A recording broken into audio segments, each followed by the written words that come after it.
नमस्कार, मी reiki grand master Aditya Kulkarni ह्या व्हिडिओमध्ये तुमचं सगळ्यांचं मनापासून स्वागत करतो. आपण ह्या व्हिडिओमध्ये या शृंखलेमधलं सगळ्यात शेवटचं चक्र म्हणजे मूलाधार चक्र याची माहिती घेणार आहोत. या चक्राचा रंग हा लाल आहे. आपण आपल्या शरीरातील मल ज्या ठिकाणाहून बाहेर काढतो म्हणजे मलनिस्सारण ज्या ठिकाणाहून करतो त्याच ठिकाणी हे चक्र स्थित आहे.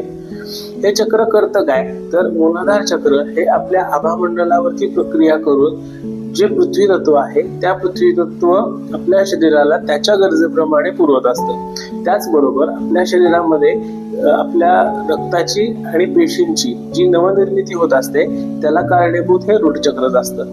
त्याचबरोबर आपल्या शरीराला नको असणारे पदार्थ हे शरीराच्या बाहेर टाकण्याचं महत्वाचं काम हे रूढ चक्र करत असतं. आपल्या शरीरामध्ये 3 प्रकारच्या नाड्या आहेत म्हणजे महत्वाच्या नाड्या आहेत, इडा, पिंगला आणि सुषुम्ना. या तिन्ही नाड्या या रूढ चक्रातून बाहेर पडत असतात. हे चक्र तुमचं जर का इनबॅलन्स असेल तर तुमचं पोट फुगणं, तुम्हाला बद्धकोष्ठता होणं आणि तुमची पचनक्रिया मंदावणं ही 3 सिम्पटम्स महत्वाचे आहेत जे तुम्हाला तुमच्या शरीरामध्ये बघायला मिळतात. आता ज्या 3 प्रामुख्याने नाड्या आहेत इडा, पिंगला आणि सुषुम्ना ह्या नक्की करतात काय हे आपण बघणार आहोत नक्कीच पुढच्या व्हिडिओमध्ये. तोपर्यंत हा व्हिडिओ तुम्ही जर का युट्यूबला बघत असाल तर माझा चॅनल सबस्क्राईब करा आणि बेल आयकॉन प्रेस करा.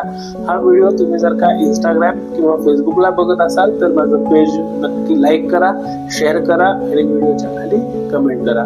या शृंखलेमध्ये किंवा इतर तुमचे कुठल्याही प्रकारचे प्रश्न जर का असतील तर जो नंबर खाली डिस्प्ले होतोय त्या नंबरवरती मला मेसेज करा.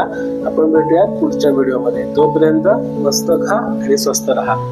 नमस्कार.